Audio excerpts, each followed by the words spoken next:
Béni soit le Seigneur, peuple de Dieu. Nous saluons le peuple de Dieu dans le nom puissant et précieux de notre Seigneur Jésus. À lui toute l'honneur, la louange et la gloire. Nous sommes ravis de vous retrouver pour un autre culte, un autre service du dimanche. Alléluia. Et c'est un service, aujourd'hui c'est un culte particulier, parce qu'avant d'entrer dans le message principal, peuple de Dieu, nous allons prendre un temps et un moment de repentance. Comme vous le savez, ce glorieux ministère, repentance et sainteté, est conduit par les deux plus puissants prophètes du Seigneur. Ce sont les oints de l'Éternel. Et personne n'a le droit de les toucher, personne n'a le droit de les calomnier. Personne. Personne. Ce sont les oints du Seigneur. Ce sont les deux plus puissants prophètes du Seigneur. Ce sont les deux témoins de l'Apocalypse 11, les deux oliviers, les deux chandeliers qui se tiennent devant le Seigneur, l'Éternel des armées. Et nous n'avons pas le droit de les calomnier. Nous n'avons pas le droit de les toucher d'aucune manière que ce soit. Les toucher, les calomnier, reviennent à toucher Dieu directement, parce qu'ils sont la bouche de Dieu sur cette terre. Et aujourd'hui, le Seigneur a dit à ses plus puissants prophètes de juger la nation où il y a en ce moment le plus grand réveil de toute la terre, le Kenya. Alors, peuple de Dieu, si le Seigneur est prêt à juger le Kenya, qu'en est-il de la France? Qu'en est-il de la Guyane? Qu'en est-il de l'outre-mer et de toutes les nations? Le message de la repentance et de la sainteté est un message de grâce extrêmement sérieux. Et nous ne pouvons pas nous permettre de jouer avec ce message. Lorsque nous vous prêchons la repentance, c'est que nous-mêmes nous la pratiquons, la repentance. Et ce n'est pas une fois l'an, mais c'est tous les jours. Et aujourd'hui, les plus puissants prophètes ont dit qu'il y a une fenêtre.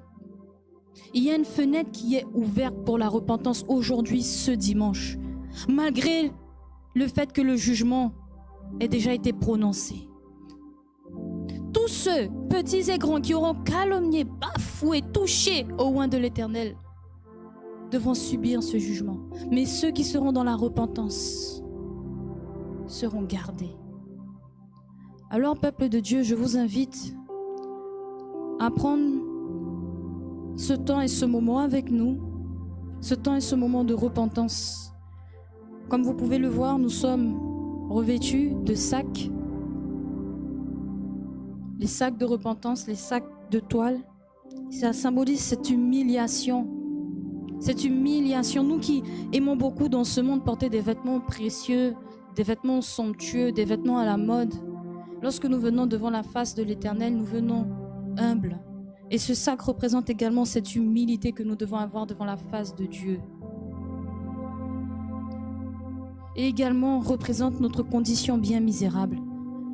Parce que ce vêtement, ce n'est pas un vêtement qui est glorieux. Ce n'est pas un vêtement qui est doux. Ce n'est pas un vêtement que nous allons prendre pour aller travailler, pour sortir, pour aller faire nos courses dans notre quotidien. C'est un vêtement qui pique, c'est un vêtement qui gratte. C'est un vêtement qui colle. Ça lâche des poils, c'est désagréable lorsqu'on respire. C'est pas un vêtement qui est agréable. Et quand nous venons devant le Seigneur avec ce vêtement, avec ce sac, nous reconnaissons que notre vie n'a pas été agréable au Seigneur. Que nos actions, notre comportement, ils n'ont pas été agréables au Seigneur. Et nous devons nous humilier avec cette tenue. Nous devons nous humilier avec cette tenue. Et par cette tenue, nous nous humilions. Parce que nous avons besoin du pardon du Seigneur. Nous avons besoin d'être lavés par le sang de Jésus constamment. Constamment. Si nous étions parfaits, nous serions déjà dans le royaume de Dieu. Comme Enoch. Enoch a été enlevé parce qu'il a marché avec le Seigneur. Il a marché avec le Seigneur pendant 365 années. Et il n'avait pas de Bible. Il n'y avait pas de miracle. Il n'y avait pas les plus puissants prophètes. Et il était dans un monde de ténèbres et de méchanceté.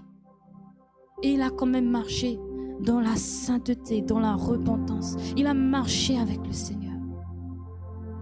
Aujourd'hui, combien marchent avec Dieu? C'est pour cela que nous devons constamment nous repentir. Ce n'est que par ce processus de repentance que nous parvenons également à nous sanctifier. Parce que nous péchons par moments involontairement et par moments volontairement. Et si nous devions rester là qu'à se pécher, alors que nous avons reçu le Christ,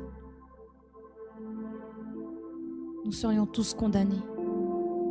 Mais le Seigneur nous a donné, il nous a donné la repentance.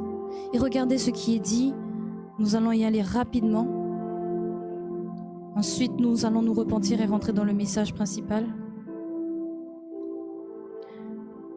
Je vous invite rapidement, peuple de Dieu, dans le livre de 2 Pierre, chapitre 3, au verset 9, il est dit: « Le Seigneur ne tarde pas dans l'accomplissement de la promesse, comme quelques-uns le croient. Mais il use de patience envers vous, ne voulant pas qu'aucun périsse, mais voulant que tous arrivent à la repentance. » On pourrait dire, et on pourrait remplacer l'accomplissement de la promesse par l'accomplissement du jugement. Parce qu'un jugement est une promesse. Toute parole qui sort de l'Éternel sont promesse et vie. Mais également malédiction et mort pour ceux qui ne se détournent pas de leur mauvaise voie, pour ceux qui ne reviennent pas à Dieu. Alléluia. Alors sans plus tarder, peuple de Dieu, nous allons nous repentir. Nous allons demander pardon, Seigneur, pour nos péchés. Nous allons demander pardon, Seigneur, pour la Guyane, pour la France, pour l'outre-mer. Et nous allons demander au Seigneur de nous laver avec le sang de Jésus. Nous allons demander pardon pour l'Église. Et nous allons demander pardon pour le peuple. Alléluia. Le peuple, à la différence de l'Église, ce sont ceux qui n'ont pas encore reçu le Seigneur et qui, malgré tout ce que le Seigneur déploie pour les faire revenir à lui afin de les sauver, ils persistent dans le péché. Alors nous allons nous repentir.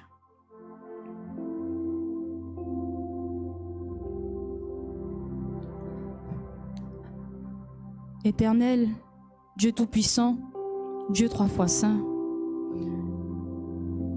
par le sacrifice de Jésus-Christ à la croix, le voile a été déchiré. Et par le sang de l'agneau, nous venons à toi, Seigneur. Nous venons à toi, Seigneur, nous humilier pour notre misérable état, Seigneur. Ô Dieu Tout-Puissant, Créateur des cieux et de la terre et de tout ce qui vit, Seigneur, pitié de nous, Seigneur. Seigneur, je te demande pardon pour moi-même déjà. Je te demande pardon pour tout ce que tu vois en moi qui n'est pas à ta gloire, Seigneur. Je te demande pardon, Seigneur. Je te demande pardon, Seigneur, pour tous les péchés qu'il y a dans ma vie. Pour tout ce que je fais, Seigneur mon Dieu, qui te déplaît. Pour tout ce que je dis qui te déplaît, pour tous les sentiments dans mon cœur, pour toutes les pensées que les hommes ne connaissent pas, mais toi tu les connais. Parce que rien ne peut être caché devant toi, Seigneur. Tu sondes les cœurs et les reins, tu sondes tout, Seigneur. Tu vois tout, rien ne peut être caché. Même le plus petit des péchés cachés, Seigneur mon Dieu, commis, Seigneur mon Dieu, dans une cachette secrète inconnue de tous les hommes, toi tu es là et tu vois. Seigneur, je te demande pardon, Seigneur, pour tout ce que tu as vu dans ma vie qui n'a pas été à ta gloire, Seigneur.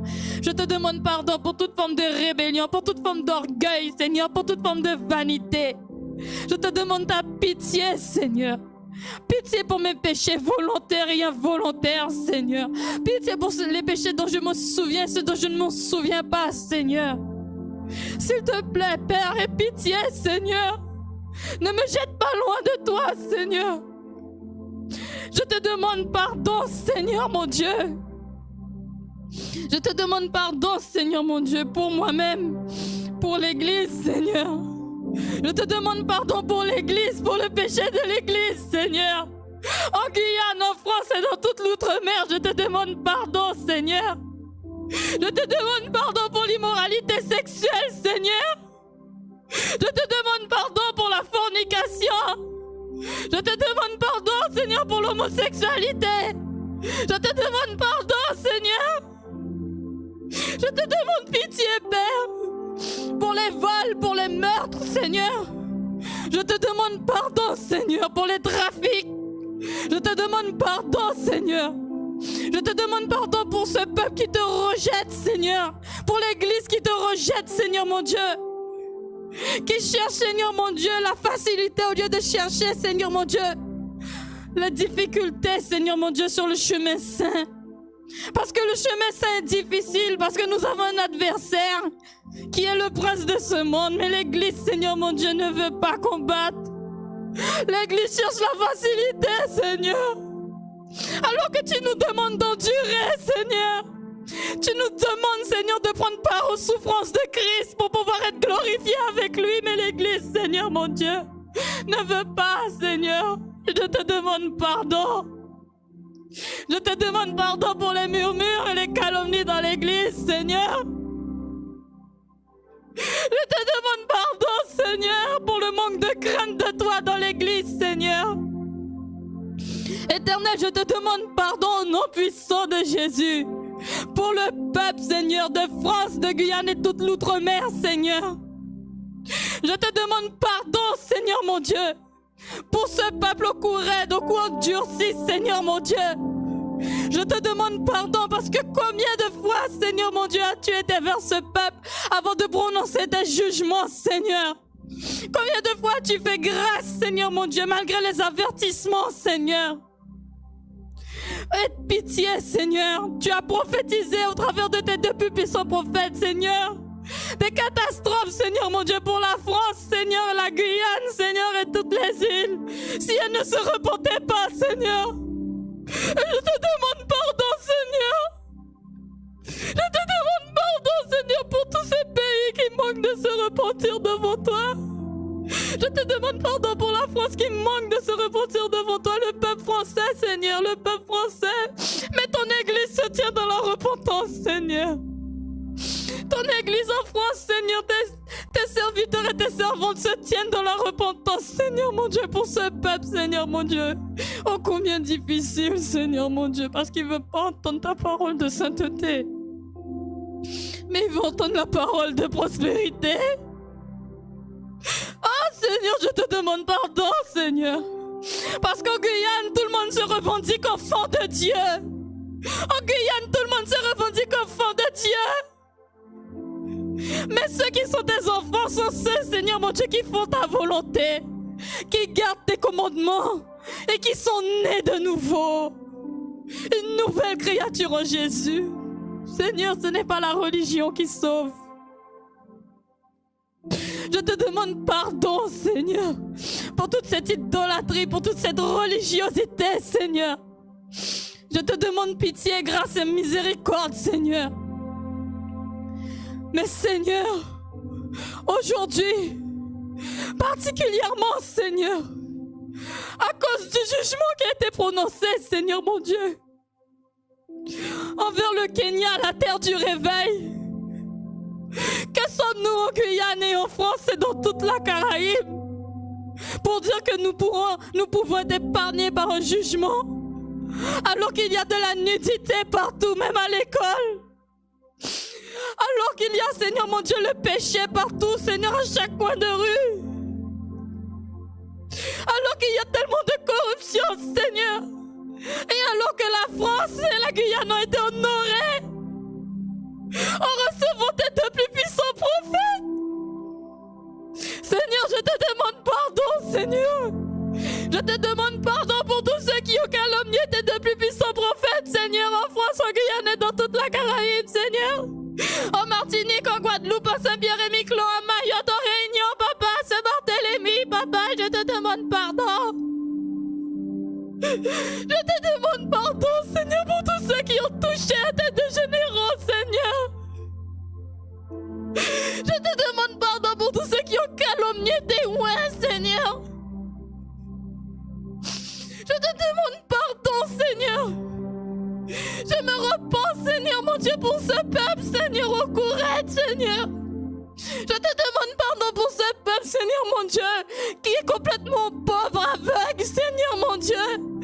Aveugle, Seigneur, mon Dieu, à cause des distractions de ce monde. Seigneur, je te demande pitié, Seigneur. Pitié, Seigneur, pitié, pitié. Nous nous repentons, Seigneur, aujourd'hui, alors que tu laisses une fenêtre ouverte, Seigneur, pour la France, Seigneur, pour la Guyane, Seigneur, pour les Antilles, Seigneur, pour la Caraïbe. Seigneur, pitié, Papa, pitié. Grâce et miséricorde, Seigneur. Pardon. Pardon, Seigneur, pour ceux qui parlent sans savoir contre tes deux plus puissants prophètes. Pardon pour tous ceux qui ont le cœur tellement endurci, Seigneur, que ta parole a du mal à pénétrer pour qu'ils puissent voir. Qu'il s'agisse, Seigneur mon Dieu, de tes deux plus puissants prophètes, Seigneur. Élie et Moïse, Seigneur, qui sont parmi nous. L'un dans un corps physique, l'autre dans un corps spirituel. Ces choses ont été montrées, Seigneur, sur les vidéos, sur les photos. Mais malgré ça, Seigneur mon Dieu, malgré ça, Seigneur, le peuple refuse de croire. Ces choses ont été montrées, Seigneur. Tu as touché des personnes, Seigneur, dans le monde entier qui témoignent. Ce sont même des personnes, Seigneur, parmi elles qui travaillent dans le monde du cinéma, qui étaient complètement incrédules et qui croyaient que c'était un montage. Et quand elles ont vu, Seigneur, elles ont vu tes deux plus puissants prophètes, l'un dans un corps physique et l'autre dans un corps spirituel. Elles sont venues en pleurant. Elles sont venues en pleurant, Seigneur. Seigneur, malgré l'or que tu as fait pleuvoir, Seigneur du ciel, à Lima, Pérou, Seigneur. Malgré la pluie, Seigneur. Malgré la nuée qui est venue visiter, Seigneur mon Dieu, ton peuple, Seigneur. Il refuse de croire, Seigneur. Seigneur, pardon pour autant d'endurcissement, Seigneur. Malgré, Seigneur, tous les estropiés qui se sont levés, qui ont marché, Seigneur, au Kenya et dans le monde entier, et même en Guyane. Oh Seigneur, ils refusent de croire qu'il s'agit de tes deux plus puissants prophètes. Et ils calomnient. Seigneur, pitié. Seigneur, pitié, pitié. Grâce et miséricorde, Seigneur. Oh Seigneur, pitié, je t'en supplie au nom de Jésus. Oh Père, grâce et miséricorde, je t'en supplie dans le nom de Jésus. Oh, nous nous tenons humblement devant toi, Seigneur. Sans aucune fierté, sans aucun orgueil, Seigneur, de demander pitié. Pardon, Seigneur, pour ceux qui ont touché tes mains, Seigneur. Pardon, Seigneur, je t'en supplie. Grâce et miséricorde, je t'en supplie, Père. Tout ce qu'ils ont prêché comme message, c'est le retour de Christ. C'est la préparation pour l'enlèvement de l'Église. Mais le peuple ne veut rien entendre, Seigneur. Le peuple veut des encouragements, il veut de l'amour. Mais c'est de l'amour charnel. Il ne voit pas ton amour, Seigneur, manifesté au travers de tes deux messagers qui crient « L'époux arrive, préparez-vous ». C'est ton amour, ça aussi, Seigneur, d'avertir. Parce qu'il y a un jugement qui doit venir. Il y a une dispensation qui doit venir. C'est la dispensation de la tribulation, de la grande tribulation. Et cela a déjà commencé, Seigneur mon Dieu. Une avant-première avec le coronavirus, Seigneur, avec les plaies des sauterelles, Seigneur mon Dieu. Avec tout ce qui se passe dans les pays, les chrétiens qui sont persécutés. Seigneur, c'est un avant-goût que nous avons de ce qui va se passer dans la dispensation de la tribulation et de la grande tribulation. Mais le peuple, Seigneur mon Dieu, le peuple, Seigneur, est encore, Seigneur, distrait. Il est encore distrait. Le peuple, Seigneur mon Dieu, ne croit pas.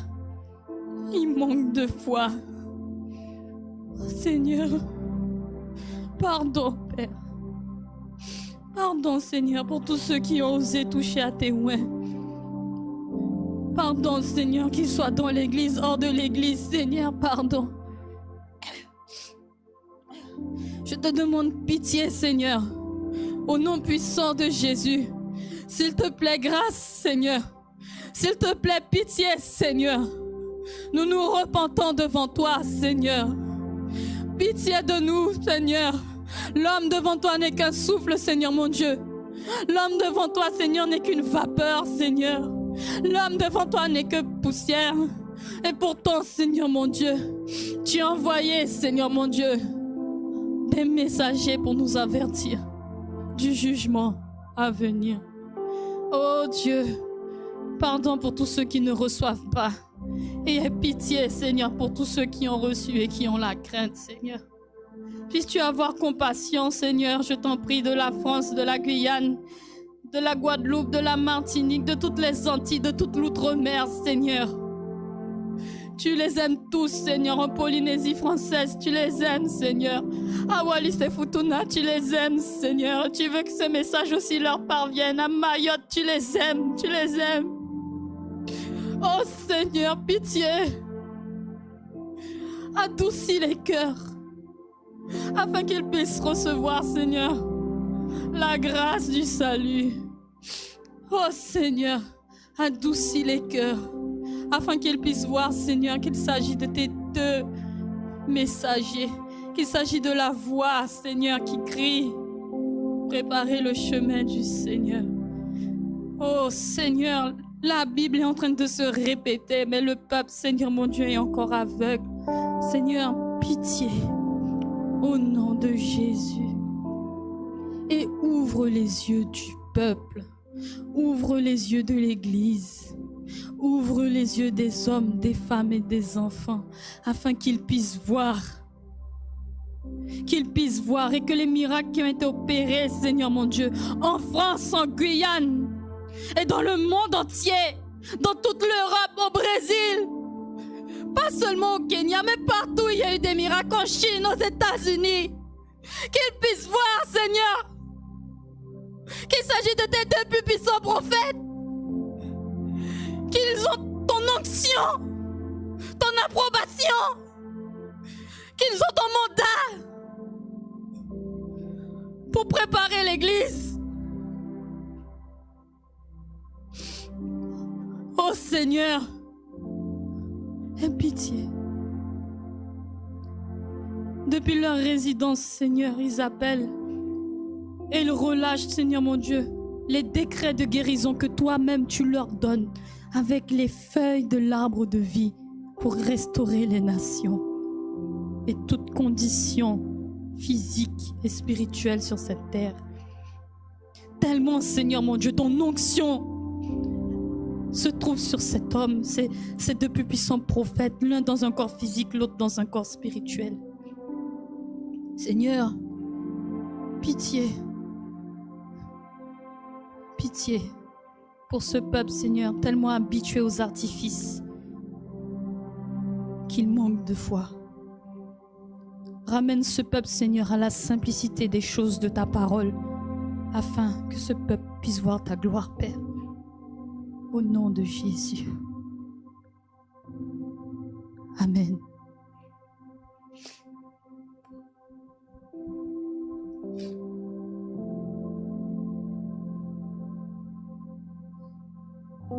Alléluia, peuple de Dieu. Après ce temps et ce moment de repentance, nous allons laisser la place au serviteur de Dieu qui va apporter la parole, le message du Seigneur en ce matin. Soyons attentifs. Alléluia.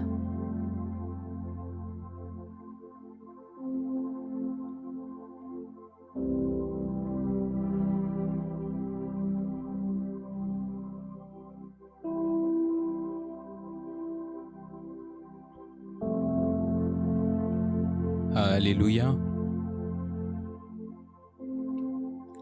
Nous saluons le peuple de Dieu dans la grâce, dans la paix et l'amour du Seigneur Jésus.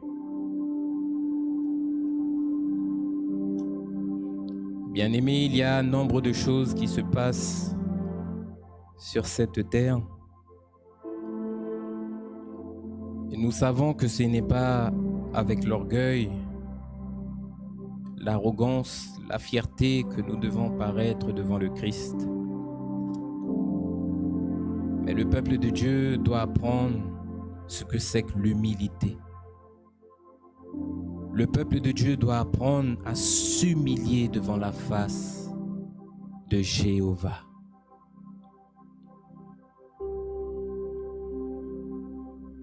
La repentance, ce n'est pas quelque chose qui est caché à l'Église. Mais c'est une clé que l'Église est censée normalement connaître. C'est une clé que l'Église est censée avoir entre ses mains. Le Christ lui-même nous dit dans sa parole, « Repentez-vous, sinon vous périrez tous. » La repentance, ce n'est pas une option dans le salut chrétien. C'est une obligation si tu veux te sanctifier. C'est une obligation si tu veux t'approcher de Dieu. Et nous ne devons pas oublier que nous sommes des hommes et des femmes pécheurs. Des hommes et des femmes qui avons besoin du Seigneur. Alors, peuple de Dieu, j'aimerais dire au peuple en ce matin, descends de ton piédestal. Descends pour servir le Seigneur. Parce qu'il n'y a qu'en t'humiliant que tu obtiendras la faveur de Dieu.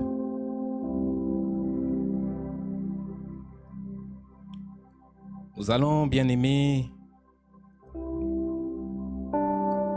continuer le message de la dernière fois qui portait sur les richesses terrestres. Nous n'allons pas être lents, bien-aimés, puisque vous le savez, le temps file, il ne nous attend pas. Le temps ne nous appartient pas. Nous avons vu la dernière fois que la richesse, c'est ce après quoi le monde entier court pour pouvoir être bien financièrement, être bien socialement. Et c'est quelque chose que le monde ne cesse de rechercher, la providence. Et pourtant, Dieu lui-même dans sa parole nous met en garde contre ces choses. Faites attention à ce que votre cœur ne s'attache pas à ces choses. Je sais que vous en avez besoin, nous dit le Seigneur.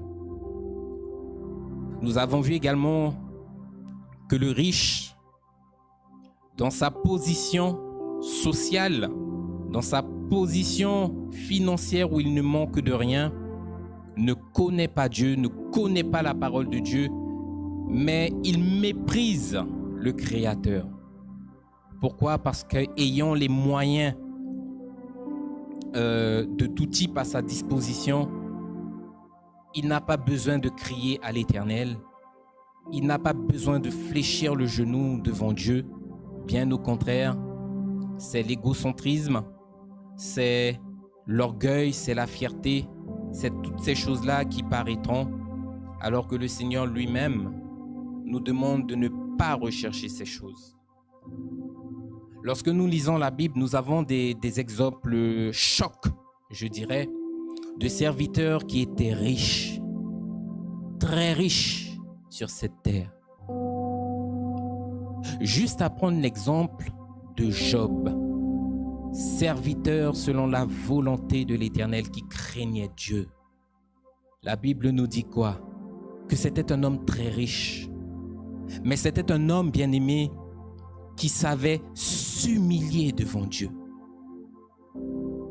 Et alors qu'il était dans cette abondance, dans cette opulence, il ne manquait de rien. Un jour arrive où il est frappé de tous côtés. Ses richesses lui sont enlevées. Sa famille lui est enlevée. Son corps lui-même est touché au point qu'il devienne malade. Et pourtant, c'était un homme riche. Il ne s'est pas détourné de la volonté de Dieu pour pouvoir haïr son Dieu, pour pouvoir maudire son Dieu, mais il est resté ferme, inébranlable, parce qu'il avait foi en Dieu. L'Éternel m'a béni. L'Éternel a aujourd'hui repris. Il est resté debout, il a continué à avoir ses regards focalisés sur le Seigneur.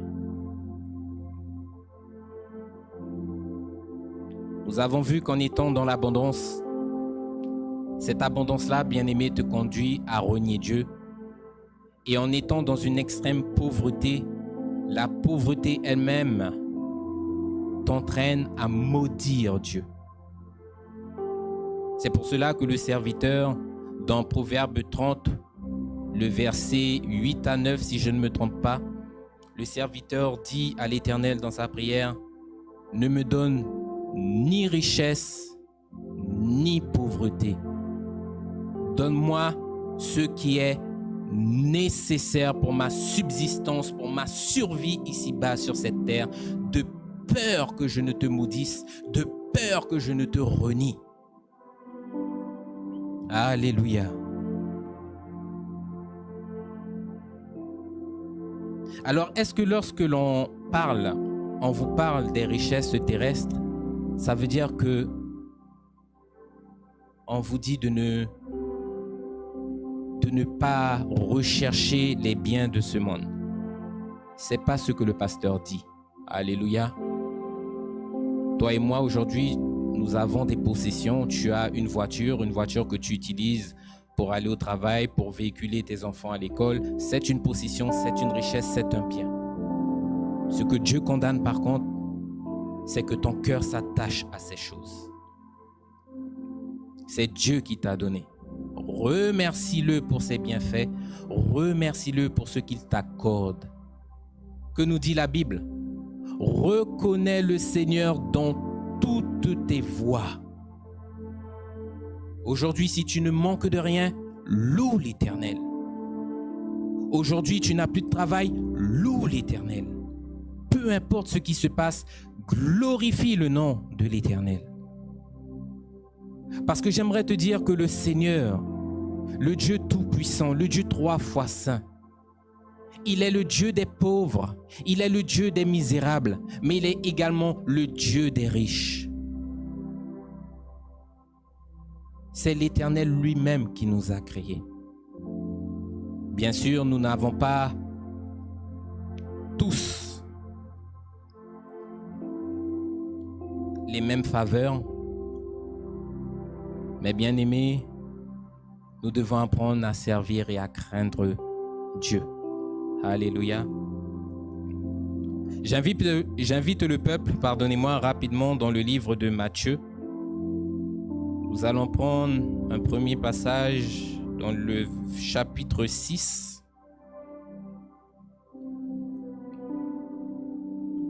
Matthieu 6, à partir du verset 24. Il est écrit: « Nul ne peut servir deux maîtres, car il haïra l'un et aimera l'autre. où il s'attachera à l'un et méprisera l'autre. Vous ne pouvez servir Dieu et maman, nous dit la Bible. Alléluia. Ici, dans ce passage, nous voyons deux entités. Dieu d'un côté et maman de l'autre. Et que nous dit la Bible? Le Seigneur est un Dieu jaloux, bien-aimé. Le Seigneur ne partagera rien. Il ne partagera pas sa gloire. Et si aujourd'hui, en tant que chrétien, tu te donnes à lui, bien-aimé, il faut que ton cœur soit 100% avec le Seigneur. Pourquoi? Parce qu'il n'y a que lui qui soit venu à la croix pour nous racheter tous autant que nous sommes. Nous étions condamnés à l'enfer, peuple de Dieu. Et le Seigneur nous a envoyé Jésus afin que nous puissions être sauvés. Nous connaissons la parole de Dieu et pourtant aujourd'hui, qu'est-ce qui se passe? Les hommes que nous sommes, nous nous détournons délibérément du Seigneur pour pouvoir nous accrocher aux richesses de ce monde. Et de l'autre côté, bien-aimé, vous avez maman. Maman, c'est quoi? Ce mot-là sort d'où, bien-aimé? Maman vient de l'araméen. Cela signifie argent ou encore richesse dans son sens originel. Ça veut dire quoi? C'est ce en quoi tu mets ta confiance. Tu mets ta confiance dans l'or, tu mets ta confiance dans les pierres précieuses, tu mets ta confiance dans ton business, tu mets ta confiance dans tout type de choses. Alors que le Seigneur est là et il te regarde. Combien sont ceux qui ont connu le Seigneur et parce que la situation financière a changé, ils se sont détournés de Dieu pour pouvoir adorer l'or et l'argent. Maman est souvent représentée par l'apparence, sous l'apparence d'un démon qui personnifie la richesse. Pourquoi? Parce qu'il entraîne les hommes à s'égarer dans l'avarice et dans la cupidité. Et que te dit le Seigneur? Tu ne peux pas servir de maître. Parce qu'au bout d'un moment arrivera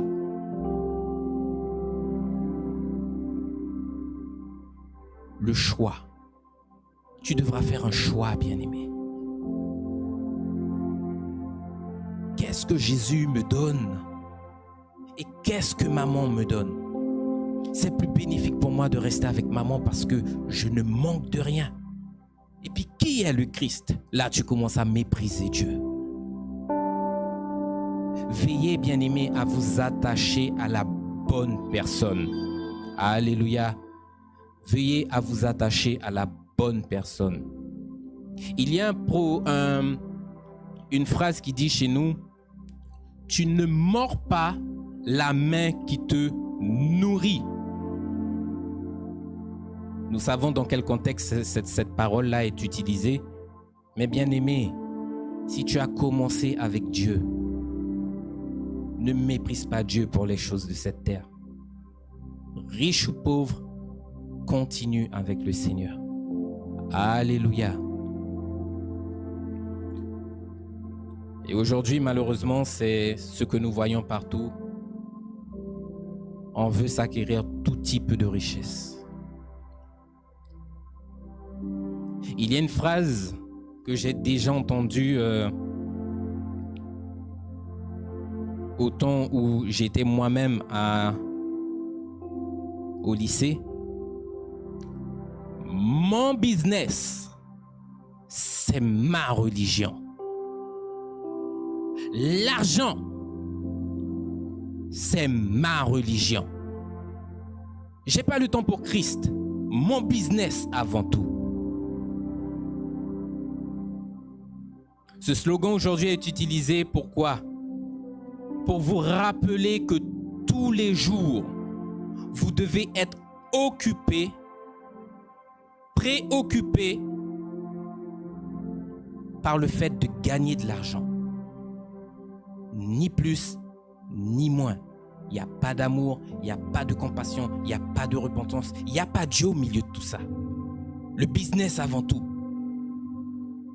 Et dans les affaires, on n'a pas le temps avec la religion, parce que la religion, c'est le business.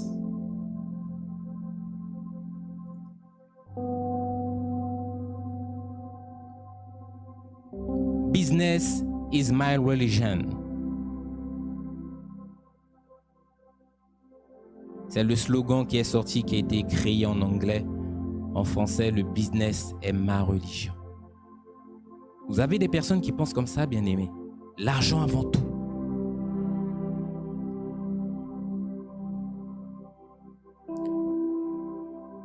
Nous tournons rapidement, bien-aimés, le livre. Nous allons rapidement, bien-aimés, dans le livre de 1 Timothée, à partir du chapitre 6. Nous prenons la lecture à partir du verset 17. Alléluia. Il est écrit: recommande aux riches du présent siècle de ne pas être orgueilleux et de ne pas mettre leur espérance dans les richesses incertaines, mais de la mettre en Dieu qui nous donne avec abondance toutes choses pour que nous puissions en jouir. Recommande-leur de faire du bien, d'être riches en bonnes œuvres, d'avoir de la libéralité et de la générosité, et de s'amasser ainsi pour l'avenir un trésor placé sur de solides fondations, afin qu'ils puissent saisir la vie éternelle. Alléluia. Recommande aux riches. Dans le passage bien-aimé que nous venons de lire, vous avez un avertissement suivi d'un conseil. Recommande aux riches de ne pas mettre sa foi dans les richesses de ce monde. Que les riches fassent bien attention, mais qu'ils puissent utiliser cela pour pouvoir s'amasser un trésor véritable dans le ciel. Un avertissement plus un conseil. Et que faisons-nous? Tout le contraire de ce que Dieu vient de nous dire dans sa parole. Alléluia. Est-ce que tu penses que la richesse que tu as acquise aujourd'hui te sauvera et te donnera des richesses éternelles demain matin?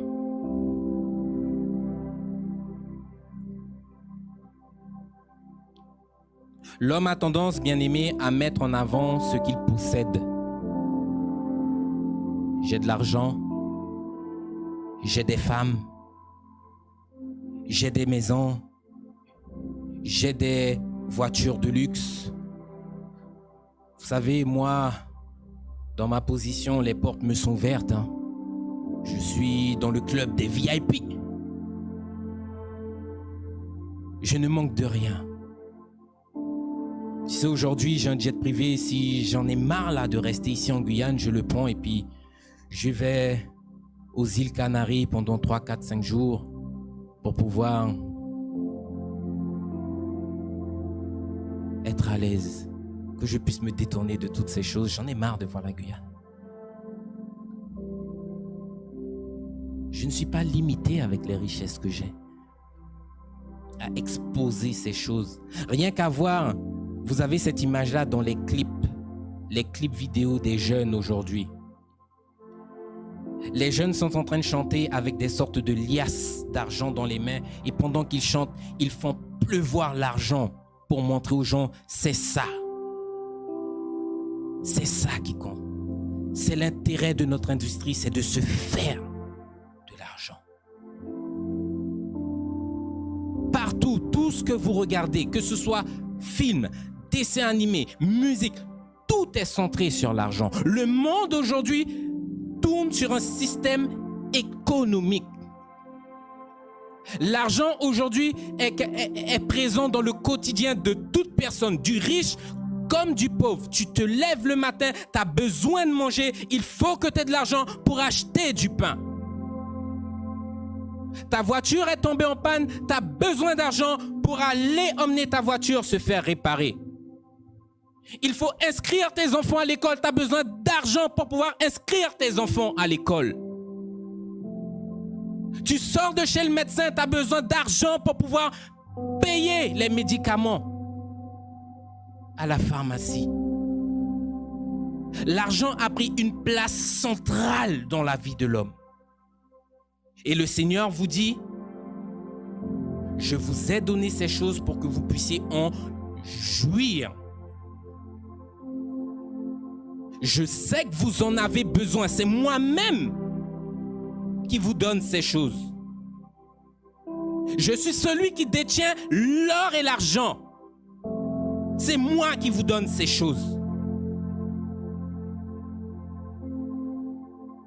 Nous prenons les choses de Dieu pour pouvoir nous dire ensuite, je suis riche. Je suis riche.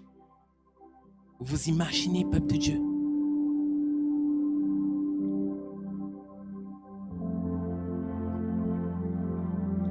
Ne mettez pas votre foi et votre espérance dans les richesses de ce monde. Parce que la vie, elle est incertaine, bien-aimés.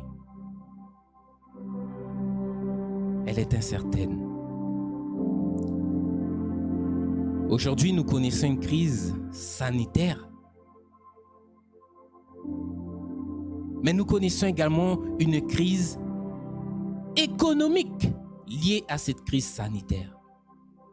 Pour tous ceux qui ont pris pour fondement, pour appui leur business, voyez combien sont en train de mettre la clé sous la porte aujourd'hui. Cette crise sanitaire a impacté le monde entier. Même en Guyane, nous sommes impactés par cela. Vous voyez des entreprises qui ferment. Alors qu'avant cette crise, ces personnes-là étaient prospères. L'affaire roulait bien. Je paye mes factures à la fin du mois. Écoute, sur le salaire, le compte à la fin du mois, quand j'ai tout payé, il est toujours au vert. J'ai mon frigo qui ne manque pas de nourriture. Mes enfants sont bien, je leur fais un petit cadeau. J'ai de quoi. Hein. J'ai pas besoin de Dieu dans tout ça. Je travaille pour pouvoir subvenir à mes besoins. J'ai pas besoin de Dieu. J'ai pas besoin de le reconnaître dans toutes mes voies, puisque je me suffis à moi-même. Le Seigneur a juste touché au travers de cette crise sanitaire toute cette fondation économique que les grands de ce monde ont mis en place pour pouvoir communiquer avec les autres pays. Ce système financier sûr. Et le Seigneur nous montre qu'au travers de la crise du coronavirus, non, il n'est pas sûr. Il a des failles. Il est plus que limité, ce système financier. Vous vous êtes attaché à des choses périssables qui ne durent pas. Elle est où ton entreprise aujourd'hui? Il est où ton business aujourd'hui? Il n'existe plus. Tu as mis la clé sous la porte. Alléluia, j'ai pas de business. Par contre, je sais que j'ai une richesse que personne ne pourra me retirer. Je continue de croire en Dieu. Alléluia. Je continue de croire en Dieu. C'est tout ce que j'ai dans ce monde. Ma foi en Dieu. Ma foi qui me donne de déplacer les montagnes. Ma foi qui, lorsque je vois des obstacles arriver, je me dis, Seigneur mon Dieu, mais comment je vais faire?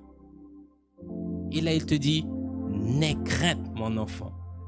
N'aie crainte, je veille sur toi. Je marche devant toi. Peu importe la crise qui arrivera, tu ne mendiras pas ton pain. Alléluia. Même si tu n'as pas, je prendrai soin de toi. Et le monde aujourd'hui continue à regarder au business et au business. L'argent ne rentre plus. Aïe, problème, nous sommes malades. C'est un mal de tête. Mais comment je vais faire? Et le Seigneur te dit, je sais que vous en avez besoin. Regardez à moi. Ne regardez pas aux choses de cette terre parce qu'elles sont incertaines.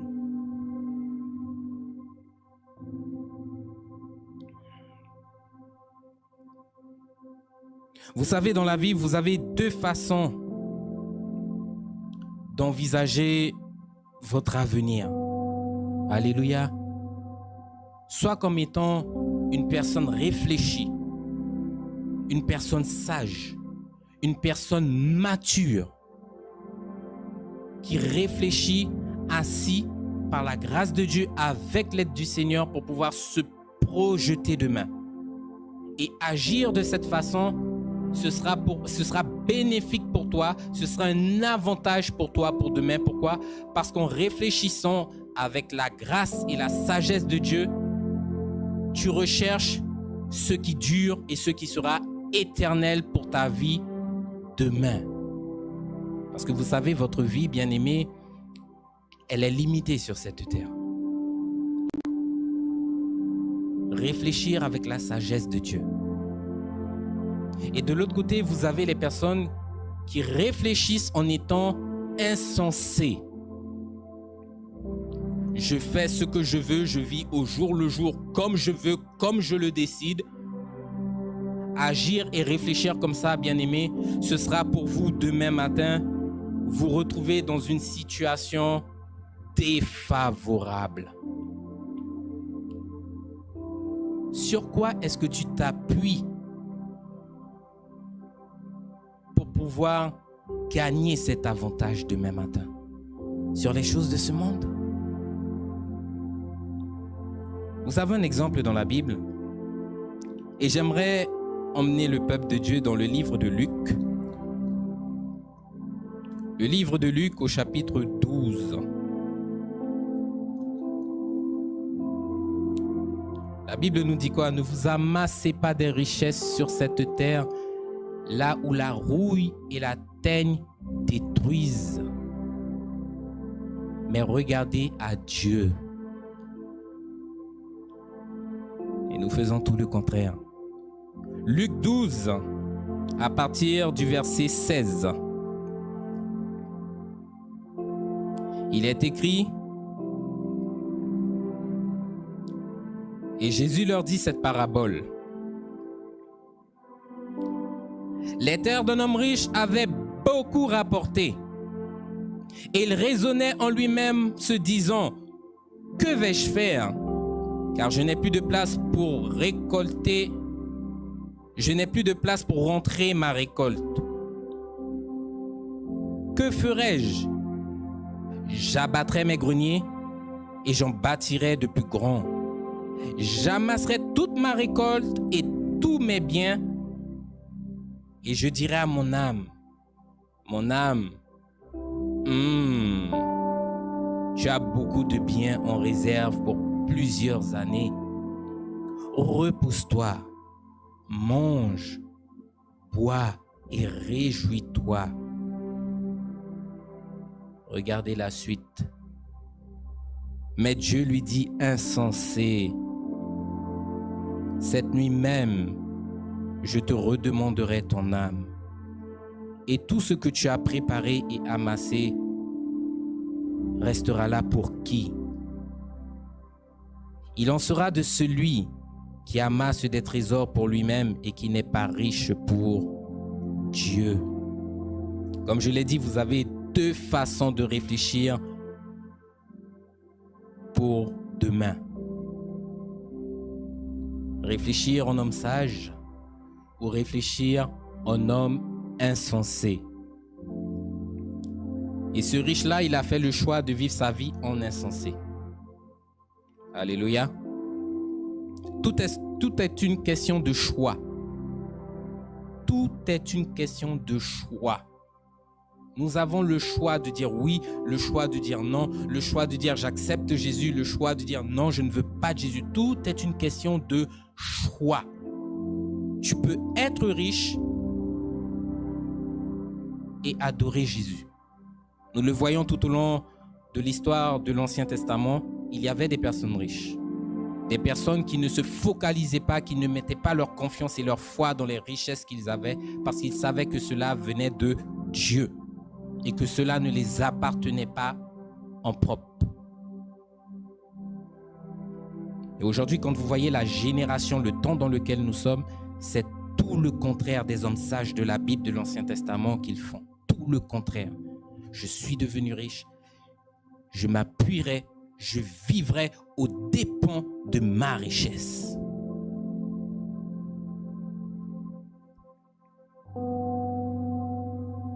Et qu'est-ce que nous voyons? Nous voyons l'orgueil de cet homme. Au lieu de reconnaître la bonté, de reconnaître les bienfaits de l'Éternel, parce qu'aujourd'hui, il a une belle récolte. Non. Qu'est-ce qu'il fait? Premièrement, il raisonne en lui-même en se disant « Qu'est-ce que je vais faire de tout ça ?» Et vous voyez l'orgueil, hein? L'orgueil est tellement clair dans ce passage qu'à un moment donné, il croit qu'il s'appartient à lui-même. Je dirais à mon âme, tu as de quoi te satisfaire pour plusieurs années. Mange, bois, repose-toi. Fais la fête tous les jours. Ne te préoccupe pas du lendemain parce que tu as déjà tout ce qu'il faut. Ma richesse là que j'ai acquise là, elle est certaine. C'est ma fondation. C'est ce sur quoi je vais m'appuyer.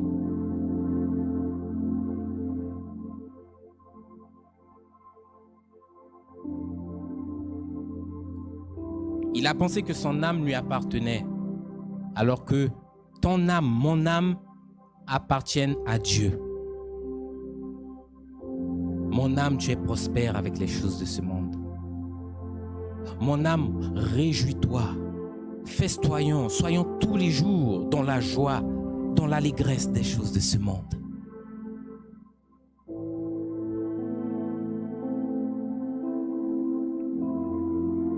Il s'est appuyé, bien-aimé, sur ce qu'il possédait. Et parce qu'il a été aveuglé, parce qu'il a été séduit par sa richesse, il n'a pas vu ce qui arrivait devant de lui, au-devant de lui. Il n'a pas vu que la mort le guettait, que la mort l'attendait. Et le Seigneur lui dit, attends là.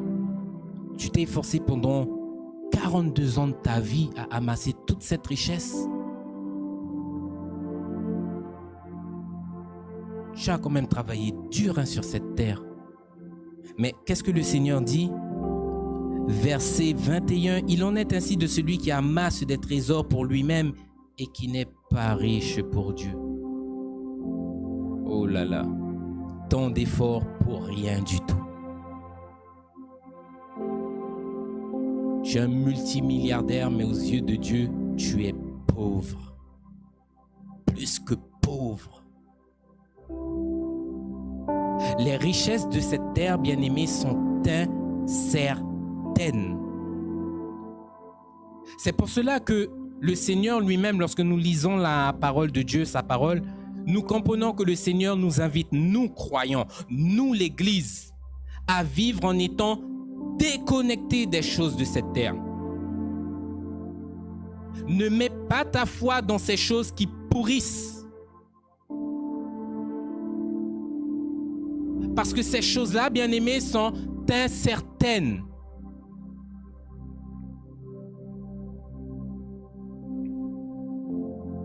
Nous voyons que la vie de cet homme, c'est de la vanité.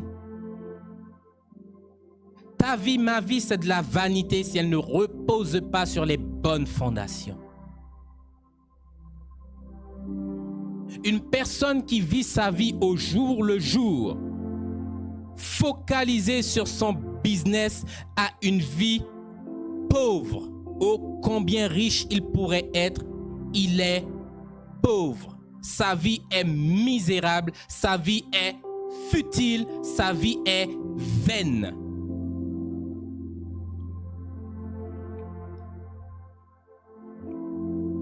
Vous savez, la vie nous réserve par moments bien des surprises. La vie, elle est pleine d'imprévus, elle est pleine de circonstances que nous ne maîtrisons pas.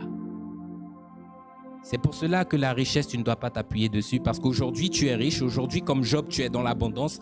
Demain, tu peux tout perdre. Combien de sociétés se sont élevées et ont commencé à avoir ce compte en banque qui gonfle, qui gonfle, qui gonfle. Il a suffi d'une toute petite chose. La faillite totale. Elles ont tout perdu. Je regardais le journal au début de cette année, je ne sais plus dans quel mois, et j'ai vu le témoignage d'une femme au journal du soir en France. Je me suis dit, waouh, Seigneur. Donc je vais vous raconter l'histoire de cette personne rapidement.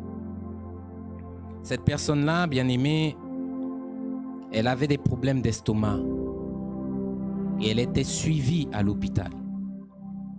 Et un jour, elle rentre à l'hôpital pour pouvoir faire un banal examen, un examen de routine. Alléluia. Et dans cette même structure, donc à l'hôpital, cette personne-là attrape une maladie nosocomiale. C'est le terme médical qui est utilisé, une maladie nosocomiale. Ça veut dire quoi? Que c'est une maladie, c'est une infection que tu attrapes uniquement sur les sites de santé. En d'autres termes, tu peux attraper ça dans une clinique, dans un EHPAD, dans un hôpital, alors que tu es rentré pour peut-être une opération simple. En rentrant chez toi, tu développes des symptômes. Pourquoi? Parce que tu as été infecté là-bas. Ça ne se voit pas tout de suite, ça apparaît après. Et cette personne-là, en revenant à l'hôpital, quand les signes ont commencé à se manifester, les médecins ont vu l'urgence de la situation parce que cette maladie-là a commencé à attaquer les mains, a commencé à attaquer ses pieds. Donc ils se sont dit non, on risque de la perdre si on ne fait rien. Il faut traiter ça tout de suite. On a commencé à lui donner des antibiotiques. Mais là, ça a été une erreur d'appréciation des médecins en lui donnant les antibiotiques. Pourquoi? Parce que l'antibiotique qu'on lui a donné, cette personne-là est allergique à ça. C'est écrit dans son dossier médical, mais les médecins n'ont pas lu le dossier médical. Donc, lorsqu'on lui a injecté ce produit-là, elle a fait une allergie violente. Elle a eu une réaction grave, sévère, face au produit qui lui a été injecté. Résultat des courses, ils se sont dit non. En panique, ils ont appelé la famille de cette personne pour lui dire « Il se passe ça, il se passe ça, il se passe ça. Vous avez 15 minutes pour prendre une décision parce qu'après les 15 minutes, il faut que nous-mêmes, on puisse intervenir. Dépasser ce délai-là, on risque de perdre notre patient. » Donc la famille a dû prendre une décision lourde de conséquences. Opérer. Cette personne-là se réveille le lendemain matin sur son lit. Qu'est-ce qu'elle voit? Elle n'a plus de main. Elle n'a plus de pied. Elle a perdu ses membres supérieurs. Elle a perdu ses membres inférieurs. Et bien des années plus tard, elle vient, elle témoigne de ce qui s'est passé. Et lors de son témoignage, vous êtes quand même choqué d'entendre cette personne. Elle a toujours le sourire parce qu'elle est en vie. Et elle se dit, je suis en vie, même si je dois mettre des prothèses, je vais mettre des prothèses parce que la vie n'est pas finie. J'ai des enfants, je dois me battre pour mes enfants. Alléluia. Mais lorsqu'elle témoigne, vous sentez le poids, vous sentez la lourdeur.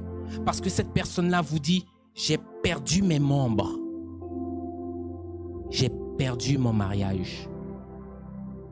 J'ai perdu mon travail. La vie sur cette terre est incertaine. Et si tu n'as pas Jésus, bien-aimé, c'est dangereux. Elle est rentrée pour un banal examen de routine. Elle est ressortie de ce lieu-là plus mal qu'elle y est rentrée. Et pourtant, c'était juste un examen de routine. Il y a des circonstances que tu ne maîtrises pas. Mais est-ce que ta vie est fondée sur la bonne fondation? Est-ce que tu sais quand est-ce que le Seigneur reviendra chercher son Église? Tu dois te poser une telle question ce matin. Est-ce que tu sais quand est-ce qu'arrivera le jour de ta mort? Rien qu'à voir dans la semaine-là, il y a eu un grave accident sur la route de Macoria. Une personne roulant au volant de sa voiture à 160 km/h qui a emporté 2 personnes sur un engin. Nous faisons toutes sortes de programmations. Demain, je vivrai, je ferai cela. On planifie. Pour certains planifient la journée de demain. Certains planifient la semaine. Certains vont planifier toute une année, ne sachant pas ce qui les attend devant.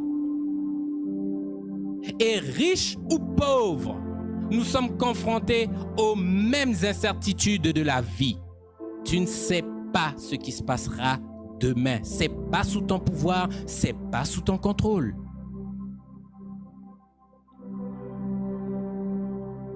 Ne vous appuyez pas sur la richesse des choses de ce monde. Ne vous appuyez pas sur cela. Ne faites pas cette erreur-là. N'oubliez pas, il y a un avertissement qui a été donné au début.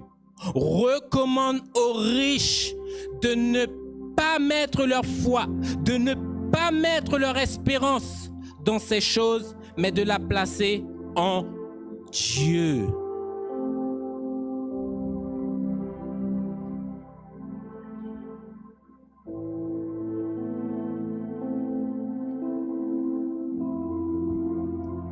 Le riche insensé là, il a perdu tout le travail de la dure vie qu'il a eue pour pouvoir s'amasser cette récolte, s'amasser cette richesse.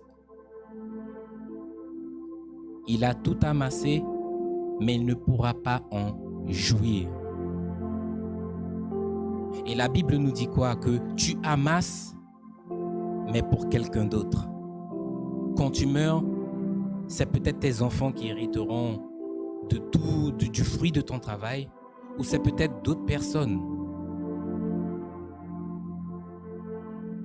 Et malheureusement, toi qui as mis tant d'années à amasser cette richesse, tu ne sais pas comment cela sera utilisé de l'autre côté. Lorsque nous voyons le fils prodigue, lui, il a carrément dilapidé dans le monde. Il ne l'a pas fait fructifier, il l'a dilapidé. Il n'a pas été sage, lui non plus.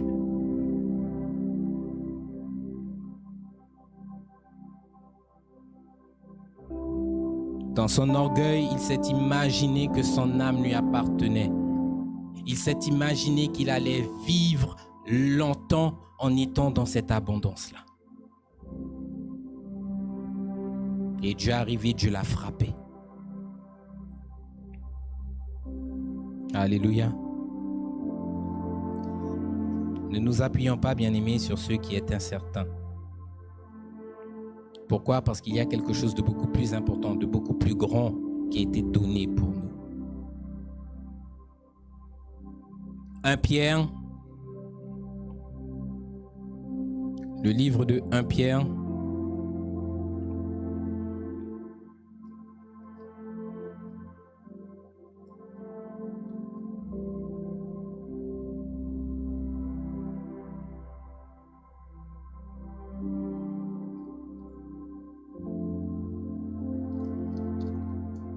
1 Pierre au chapitre 1. Nous prenons la lecture à partir du verset 17. Il est écrit: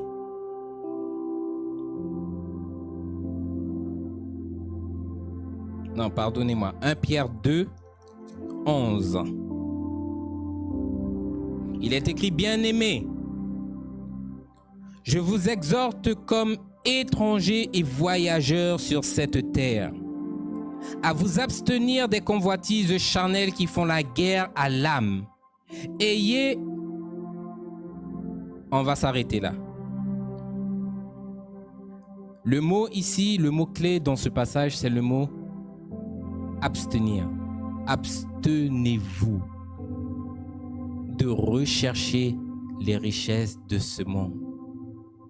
Abstenez-vous de rechercher à vivre confortablement sur cette terre. Pourquoi? Parce que les convoitises charnelles ont un objectif autre que l'objectif de ton âme. Pardonnez-moi. Ton âme qui a faim et soif des choses qui concernent le royaume te poussera à rechercher Dieu, à rechercher la volonté de Dieu. Les convoitises charnelles, donc ta chair, te poussera où? À convoiter les richesses, à t'amasser des richesses, à te glorifier des richesses et à t'aveugler. C'est surtout ça, t'aveugler. C'est pour cela que le Seigneur nous dit: abstenez-vous.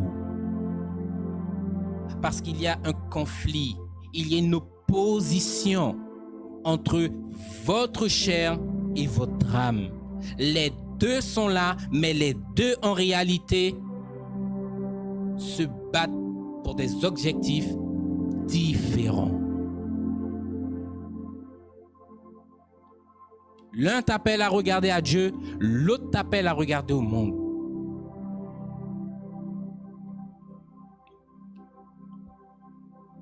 Toujours dans le même livre, 1 Pierre, chapitre 1, à partir du verset 17. Il est écrit: et si vous invoquez comme Père celui qui juge selon l'œuvre de chacun, sans favoritisme, conduisez-vous avec crainte pendant le temps de votre séjour sur terre. Vous savez que ce n'est pas par des choses périssables, ce n'est pas par de l'or, ce n'est pas avec de l'argent que vous avez été rachetés de la vaine manière dont vous vivez. Mais c'est par le sang précieux de Christ, comme d'un agneau sans défaut et sans tache, nous dit la Bible. Alléluia. Ce passage nous montre quoi? Comme le précédent, tu es de passage sur cette terre. Tu es de passage. Tu es une limite. Tu n'es pas immortel sur cette terre.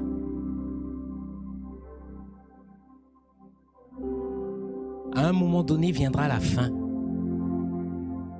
Et la Bible te dit que tu es un étranger sur cette terre.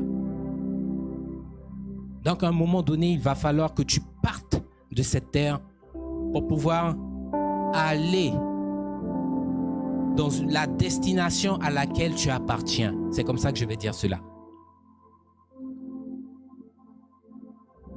Tu vas devoir partir pour pouvoir rentrer chez toi à un moment donné. Mais c'est où ta maison? Dans le royaume de Dieu ou en enfer? Parce que mon frère, ma soeur, si tu t'accroches aux richesses de cette terre,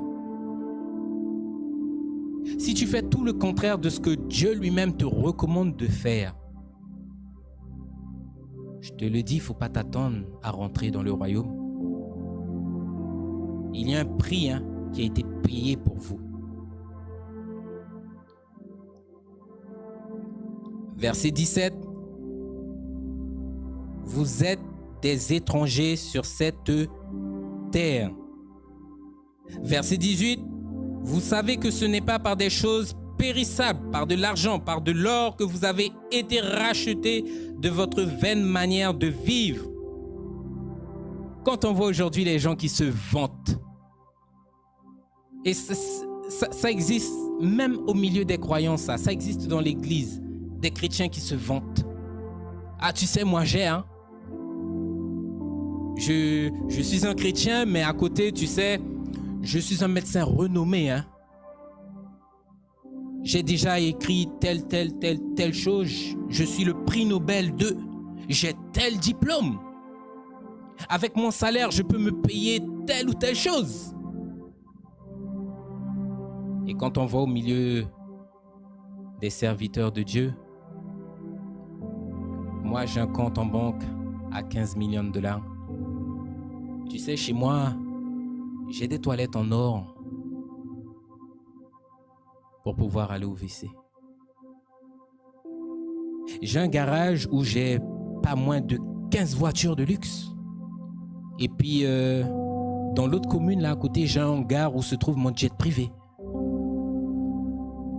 À Manhattan, j'ai un appartement de luxe. Il m'a coûté quand même un demi-million de dollars. Et puis, tu sais, en Floride, j'ai toutes sortes de biens, des appartements, des bâtiments, des maisons, toutes ces choses. Vous voyez aujourd'hui les pasteurs se vanter auprès des brebis des richesses qu'ils ont. Et pourtant le Seigneur nous appelle à regarder à autre chose. Le Seigneur ne t'appelle pas à te vanter, mais le Seigneur t'appelle à préparer l'Église en tant que pasteur, en tant que serviteur. Beaucoup se sont perdus. Ah, vous savez, aujourd'hui, je suis le pasteur. Si je vous le dis, bien aimé, c'est parce que ce sont des choses que j'ai déjà vues. Je suis le pasteur qui a la plus grande communauté de fidèles au monde.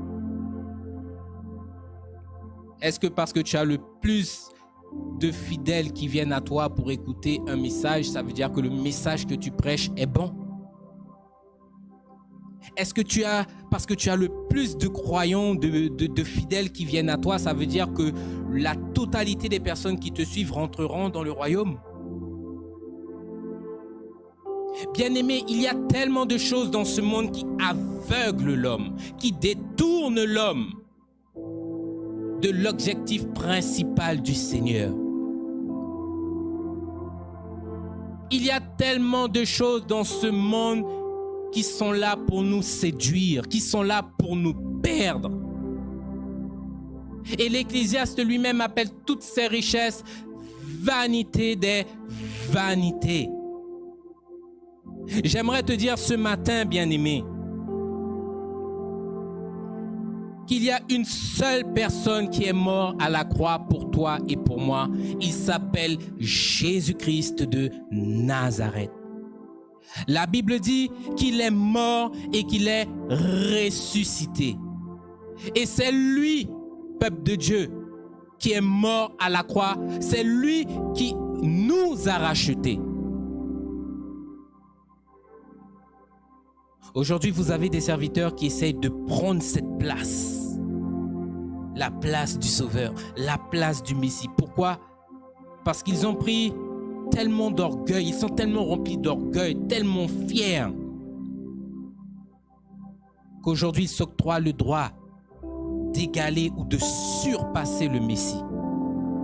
Quand j'entends des serviteurs venir dire « Vous n'avez plus besoin, peuple de Dieu, de prier Jésus. Vous n'avez plus besoin de prier Jésus. » Ils le disent franchement sur la chair. Vous n'avez plus besoin de prier le Christ. Parce que Dieu m'a envoyé vers vous. Tu es qui, homme mortel, pour pouvoir proclamer de telles paroles? Est-ce que c'est toi qui es mort à la croix pour moi? Est-ce que c'est toi qui es mort à la croix pour l'humanité tout entière?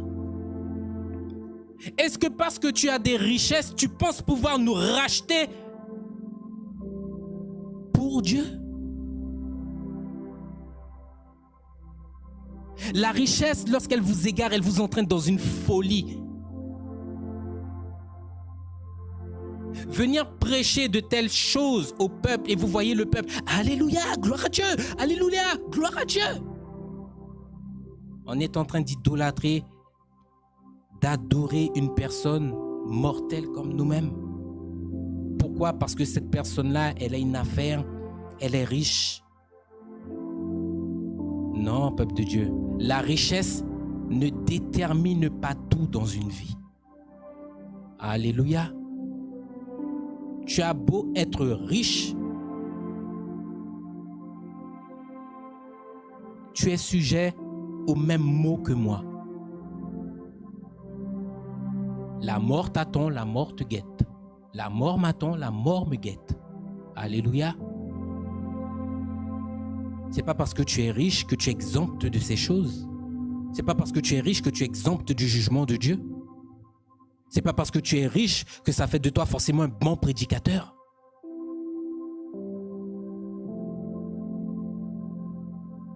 Où va le monde aujourd'hui? Vous avez les regards fixés sur les richesses de ce monde qui sont en train de vous emmener directement en enfer. Et vous entendez le cri du cœur du Seigneur. Attention, attention, attention. Ne vous focalisez pas sur ces choses.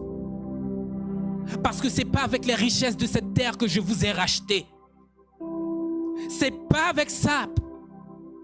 J'aurais pu le faire. Mais ce n'est pas avec ça que je vous ai racheté. C'est avec ma propre vie. C'est avec mon sang que vous avez été rachetés.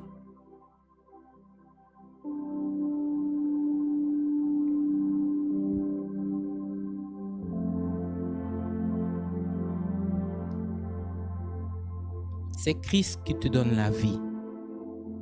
C'est Christ qui te délivre de la mort. C'est Christ qui te garde chaque jour. Aujourd'hui, tu t'es levé pour écouter le sermon du pasteur.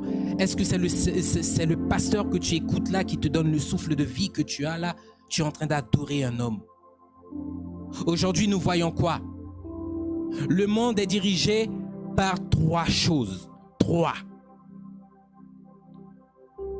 L'argent, premièrement.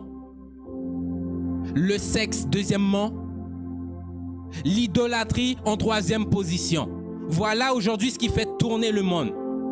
C'est ce que l'homme met en avant, c'est ce que l'homme met en priorité dans sa vie. Il faut que j'ai de l'argent, il faut que j'ai des femmes, il faut que j'ai ceci. Alors que le Seigneur te dit non, non, non, non, non, non, non, non, non, non, non. C'est pas avec ces choses-là que je t'ai racheté. Mais bien au contraire, si tu te focalises sur ces choses-là, ces choses vont te conduire en enfer.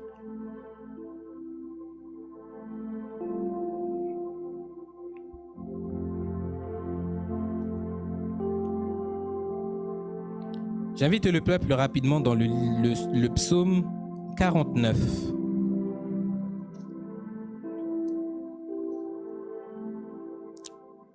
Psaume 49.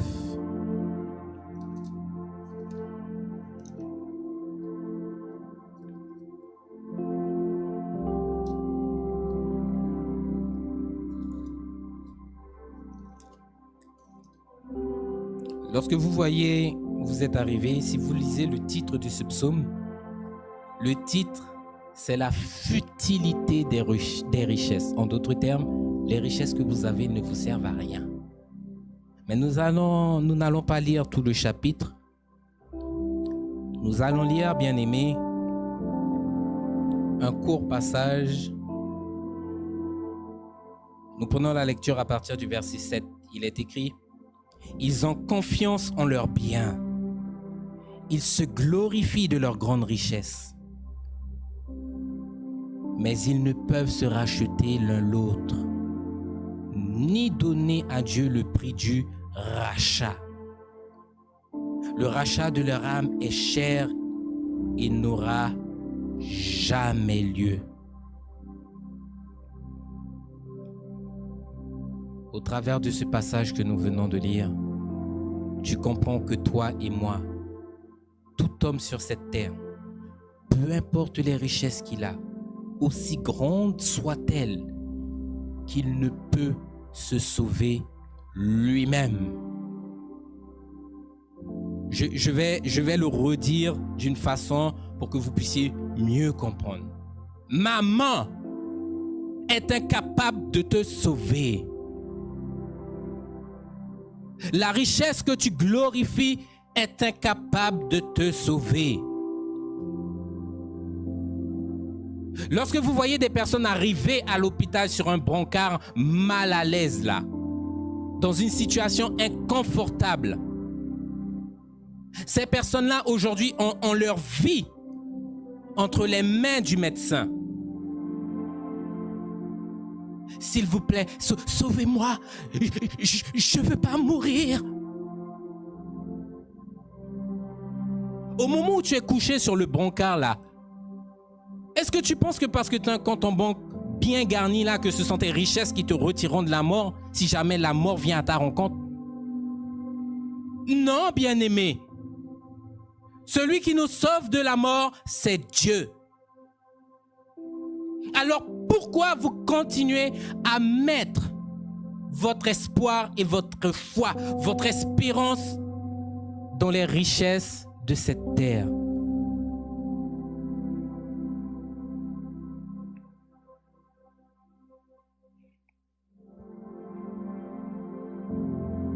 Celui qui se confie dans les richesses périra.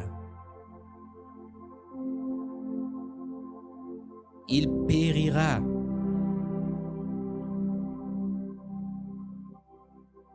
Aujourd'hui, vous avez toutes sortes de folies dans ce monde. J'ai toutes sortes de richesses. Je jouis de toutes sortes de biens. De toute ma vie, je n'ai jamais manqué de quoi que ce soit. Ben, qu'est-ce qui se passe au jour de la mort de cette personne? Vous voyez les personnes rentrer sur un chemin qui n'est pas le bon. De croire et de penser que cette personne-là, aujourd'hui qu'elle nous a quittés, elle pourra continuer la vie qu'elle avait là, dans l'au-delà. C'est comme ça que les gens disent.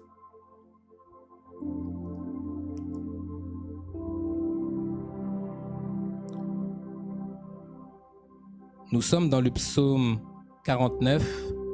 Nous descendons rapidement. Nous allons voir deux passages successivement.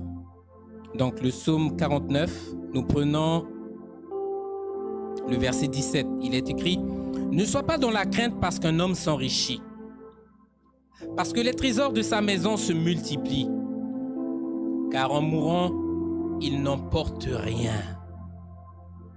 Ses trésors ne descendent point après lui. » 1 Timothée 6.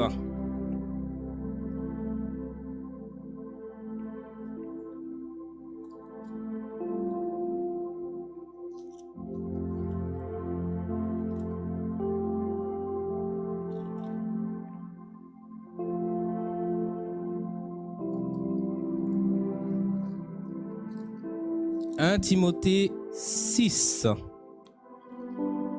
Amen, alléluia. Nous prenons la lecture à partir du verset 7. Le verset 7 qui nous dit: « Car nous n'avons rien apporté dans le monde, et il est évident que nous ne pouvons rien emporter. » Alléluia. En d'autres termes, tu es venu dans ce monde, quand tu es né, tu n'avais rien. Et quand tu retourneras à la poussière, tu n'auras également rien. Que tu sois juste, que tu sois méchant, quand tu mourras, tu n'emporteras rien comme richesse de cette terre là où tu iras. Il y a aujourd'hui cette doctrine, cette croyance de croire que quand la personne meurt, on peut déposer quelque chose, un petit présent pour lui dans le cercueil, et penser que là où il ira, il en aura besoin. Vous savez, c'est quelque chose qui existe, hein, c'est très très vieux. Les Égyptiens, pardonnez-moi, avaient tendance d'enterrer leur souverain lorsqu'il mourait avec toutes sortes de richesses. S'il avait des servantes, s'il avait des serviteurs, ils étaient eux-mêmes, je dirais, tués, enterrés, momifiés avec le souverain pour pouvoir, selon la croyance des personnes, c'était pour que le souverain, là où il arrivera dans l'au-delà, qu'il retrouve toutes ses richesses et qu'il retrouve à ses côtés les serviteurs qui, durant de sa vie, étaient là pour pouvoir le soutenir et le mettre à l'aise. La Bible te dit quoi? En mourant, tu n'emportes rien. Lorsque ton cadavre est couché dans le cercueil, bien-aimé, que tu aies une bague, que tu aies des bijoux, ces choses-là ne te suivront pas là où tu vas. Négatif. Ça n'existe pas avec Dieu, ça.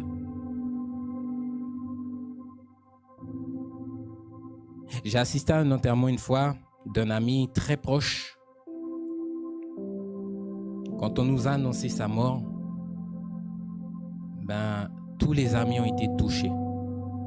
J'ai moi-même été triste parce que c'est un ami que j'appréciais beaucoup. Et cet ami-là, il était DJ. Mon téléphone sonne.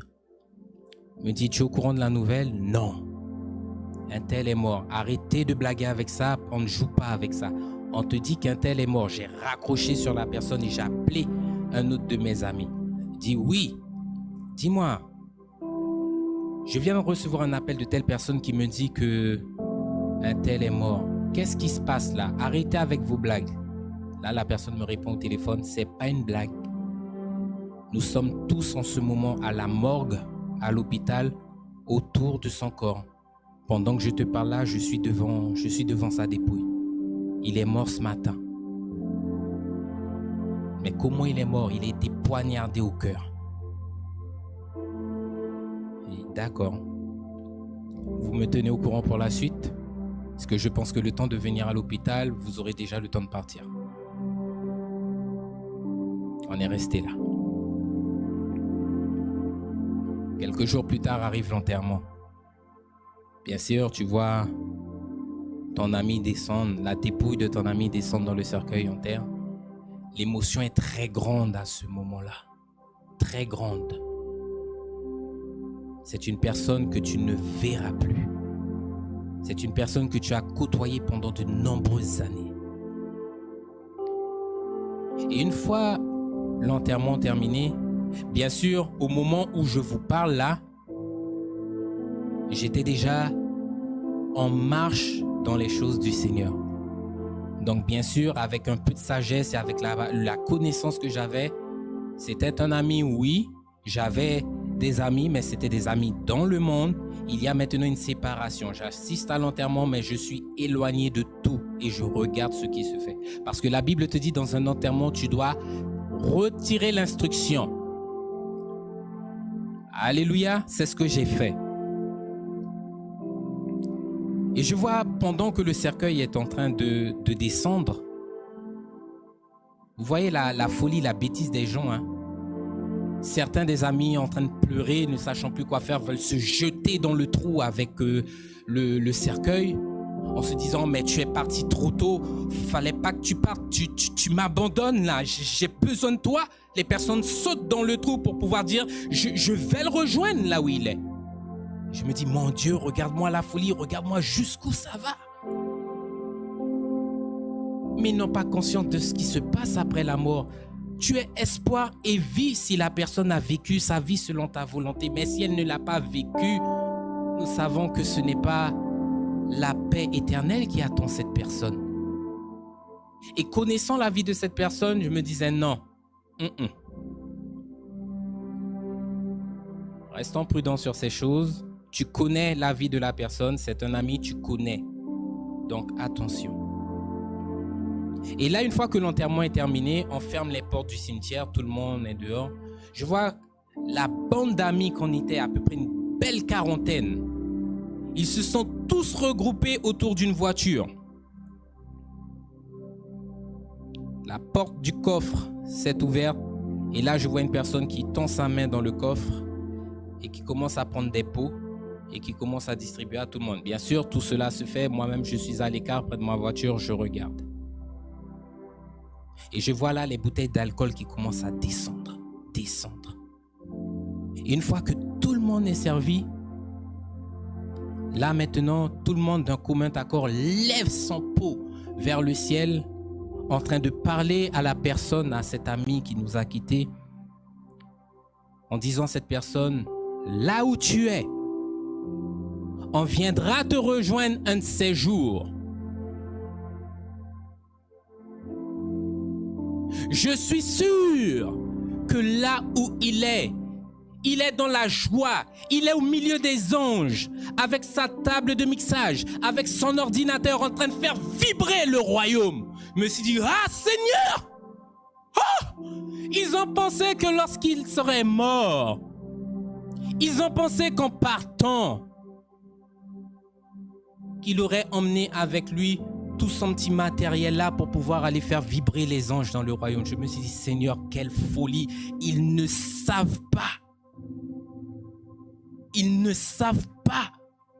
L'homme a aujourd'hui une conception de la mort totalement erronée. Et certains aujourd'hui vont mettre toutes sortes de richesses dans le cercueil en se disant, tu continueras à vivre la vie que tu avais sur cette terre dans l'au-delà. C'est une croyance répandue un petit peu partout dans le monde entier, mais hélas, qui est totalement fausse. Alors, le jour où j'ai entendu ça, je me suis dit, Seigneur, ils ne savent pas. Je suis monté dans ma voiture, j'ai pris la route, je suis rentré chez moi, je les ai laissés sur le parking. Je me suis dit, écoute, c'est assez. On commence à tomber dans du n'importe quoi là. C'est du charnel et la Bible ne dit pas ça.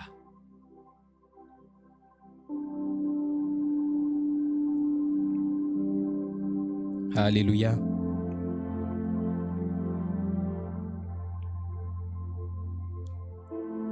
Nous allons prendre un dernier passage dans le livre de Matthieu. La vie que tu mènes sur cette terre, bien-aimé, tu ne la retrouveras pas, que ce soit dans le royaume, que ce soit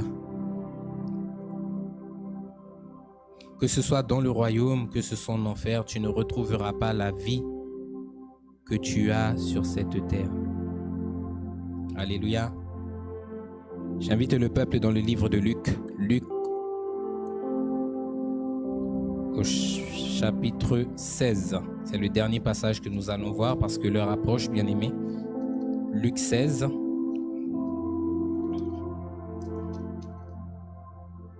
Luc 16 à partir du verset 19. Verset 19, il est écrit: il y avait un homme riche qui était vêtu de pourpre et de fin lin, et qui chaque jour menait joyeuse et brillante vie. Un pauvre nommé Lazare était couché à sa porte, couvert d'ulcères et désireux de se rassasier des miettes qui tombaient de la table du riche.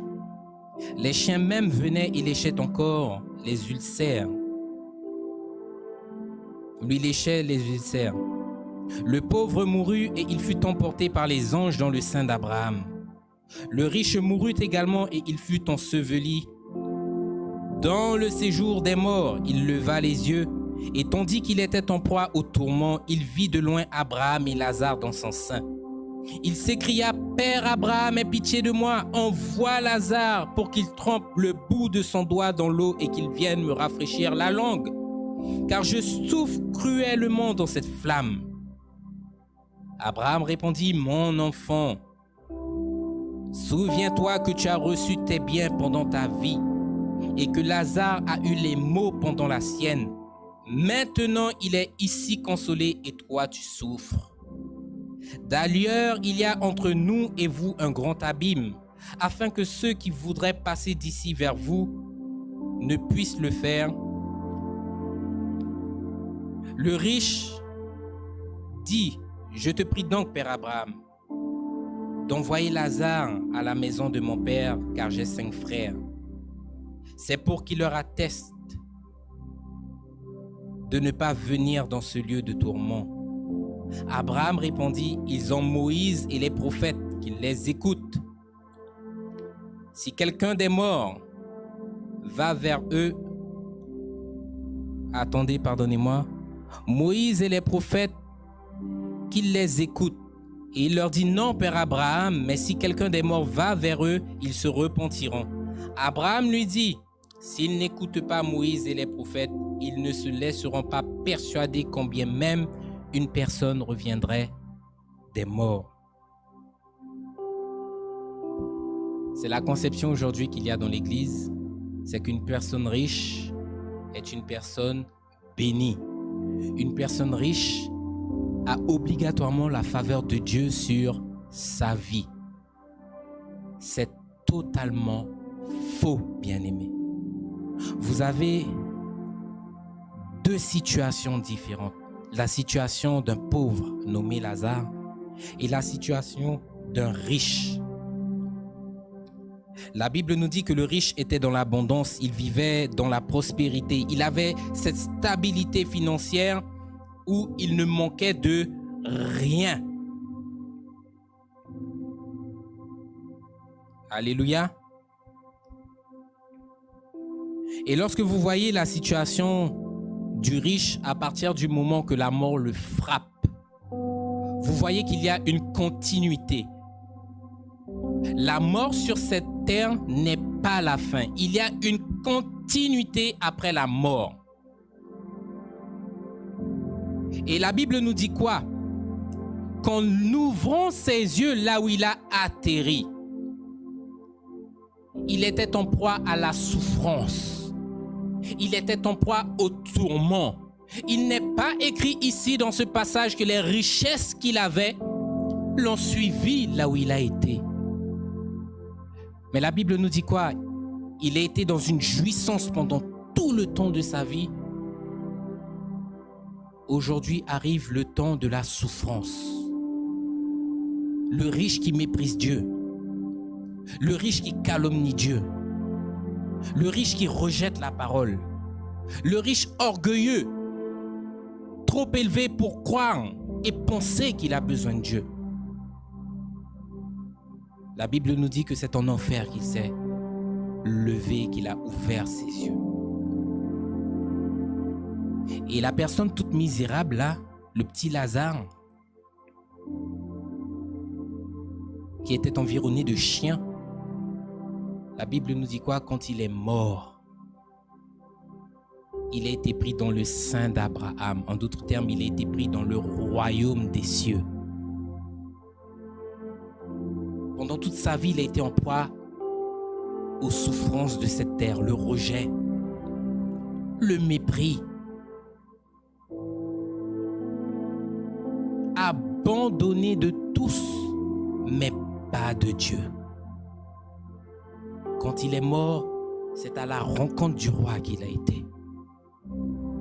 Et nous voyons que le riche lui-même, à partir du moment qu'il ouvre ses yeux et qu'il prend conscience de là où il est, il demande à ce que ses souffrances soient abrégées. Il demande à ce que ses souffrances soient soulagées. Alléluia. Mais à aucun moment nous lisons dans la parole de Dieu qu'il demande à ce qu'on le retire du lieu là où il a atterri. Père Abraham, retire-moi de ce lieu parce que je suis en train de brûler. C'est pas écrit dans la parole. Pourquoi? Parce qu'il sait que la sentence qu'il a reçue est une sentence méritée. Il ne s'est pas soucié de connaître Dieu. Aveuglé par les richesses. Il n'a pas pris le temps de se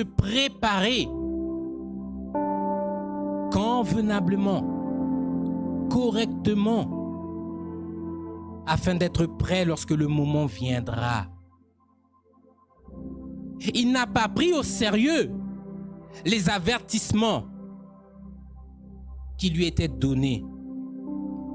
Vous savez, aujourd'hui, lorsque vous ouvrez une page YouTube, vous avez plein de vignettes de vidéos qui apparaissent devant vous. Et sur toutes les vignettes qui apparaissent, je peux vous dire, bien-aimés, que sur une page, vous avez des prédications qui apparaissent dans le lot au milieu de toute la saleté du monde. Et le monde préfère cliquer sur la saleté, délaissant la parole de Dieu. Et pourtant, il y a des voix sur cette terre qui crient « Préparez-vous !» Il ne s'est pas soucié d'entendre ces choses. Et aujourd'hui, en enfer, voyons la souffrance, voyons les tourments, il demande le soulagement des souffrances dans lesquelles il se retrouve. Alléluia. Nous voyons le regret de cette personne-là d'avoir manqué l'opportunité.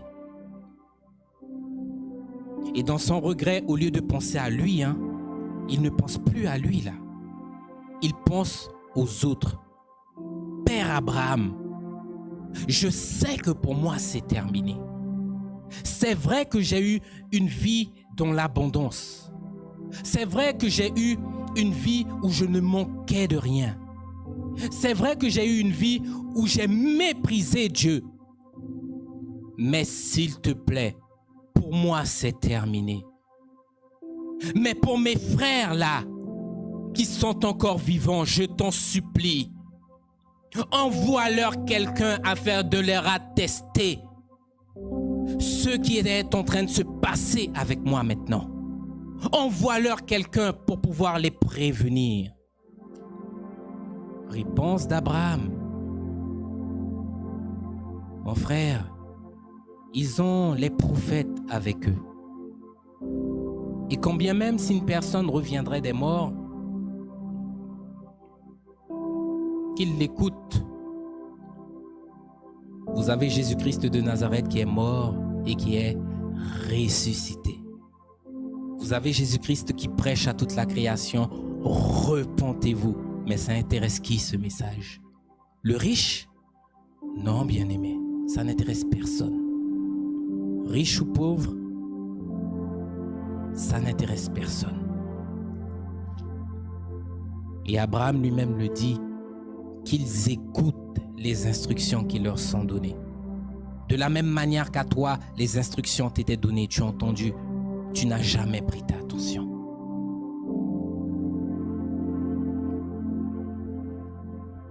Alléluia. Dernier passage rapidement, Apocalypse 3. Nous prenons la lecture à partir du verset 14 et nous clôturons. Apocalypse 3.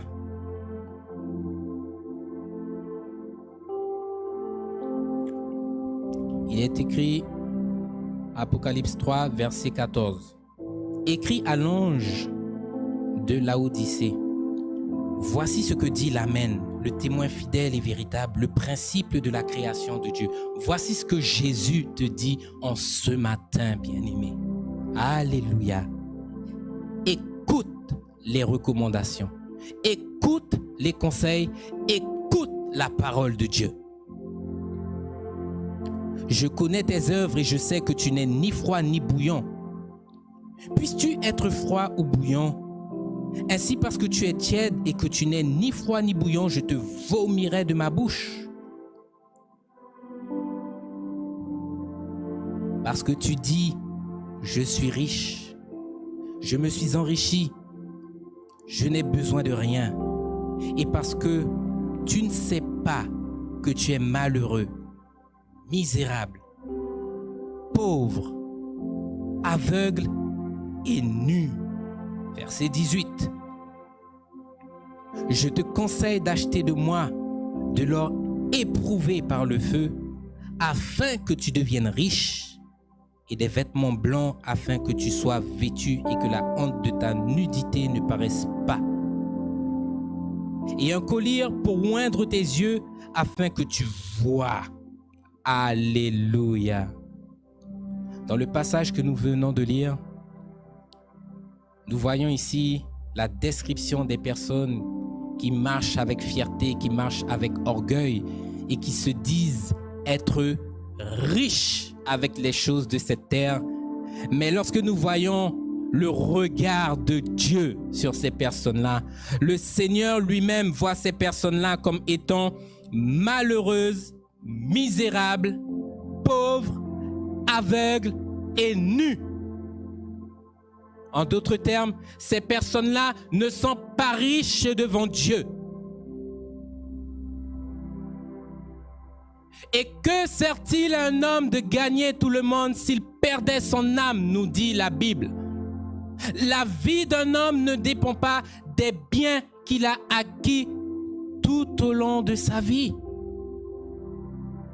Non, peuple de Dieu.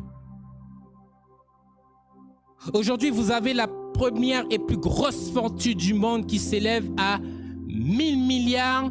C'est le PDG de l'entreprise Amazon. Je ne donnerai pas son nom. C'est une information qui circule sur les réseaux sociaux, qui circule dans le journal. Le monde entier est au courant de cette nouvelle. Peu importe les richesses de cette terre, peu importe ce que tu as, même si tes richesses te permettent de faire au moins un séjour dans l'espace, Dieu te regarde avec toute ta richesse et il voit que tu es misérable. Dieu te regarde avec toutes tes richesses et il voit que tu es pauvre. Dieu te regarde avec toutes tes richesses et il voit que tu es malheureux. Et le Seigneur te donne un autre conseil. Et dans ce conseil-là, il ne t'oriente pas vers les choses du monde. Il ne t'oriente pas vers l'homme. Il te dit, je te conseille encore une fois d'acheter de moi. En d'autres termes, regarde à moi. Je te conseille d'acheter de moi de l'or éprouvé par le feu, des vêtements blancs afin que tu puisses couvrir ta nudité et que tu puisses acheter de moi également un collier pour oindre tes yeux afin qu'ils puissent s'ouvrir et que tu puisses commencer à voir et à comprendre les choses. Vous savez qu'en demeurant dans l'orgueil, vous ne voyez rien. Vous êtes totalement sourd, indifférent à la parole de Dieu. Pourquoi? Parce que le cœur est tellement endurci. La parole est incapable de pénétrer ce cœur-là. Alléluia. La richesse est une chose. Mais bien aimé, si vous la considérez mal, si vous l'utilisez mal, la richesse est capable de vous entraîner dans bien des tourments et dans bien des pièges. Malgré toute ta richesse, tu ne peux pas te suffire à toi-même, tu ne peux pas te sauver toi-même, tu as quand même besoin de Dieu. Ne laissez pas la richesse prendre le pas sur votre foi, ne laissez pas la richesse vous égarer loin de la volonté du Seigneur. Alléluia. Amen. Nous allons clôturer, peuple de Dieu. Pour ceux qui veulent recevoir le Seigneur, je vous invite à répéter cette prière. Éternel Dieu Tout-Puissant, Dieu 3 fois Saint, j'ai entendu, Seigneur, ta parole. J'ai entendu, Seigneur, les recommandations, l'avertissement que tu nous dresses encore en ce matin. Aie pitié de nous, Seigneur, parce que j'ai vécu cette vie en étant focalisé, en étant accroché, Seigneur, aux choses de ce monde. Et tu me montres, Père éternel, que ces choses n'ont aucune valeur devant ta face. Seigneur, je te demande pitié pour avoir chéri ces choses au lieu de chérir le salut que tu m'accordes en ce matin. Je te demande pitié là où au travers de la richesse, je me suis livré à toutes sortes de plaisirs,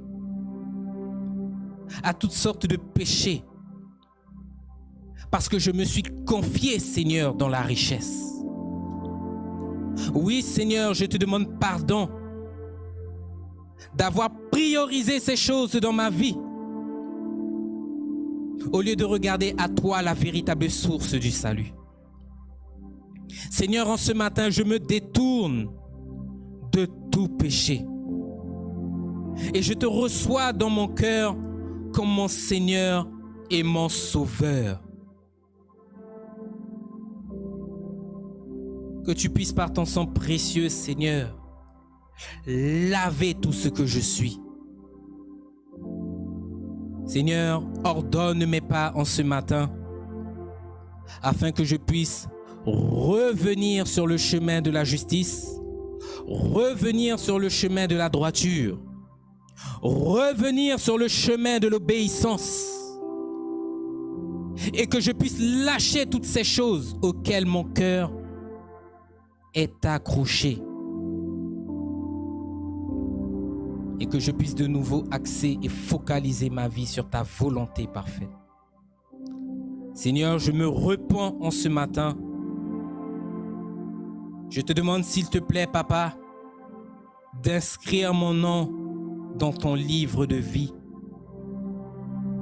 et de m'aider par ton esprit à demeurer dans la sainteté et que tu puisses protéger mon cœur face aux nombreuses séductions de ce monde. Dans le nom de Jésus. Amen. Peuple de Dieu, soyez bénis. Et que vous ne puissiez pas oublier cette parole. La plus grande richesse qu'un homme peut avoir sur cette terre, c'est le Seigneur. Soyez bénis.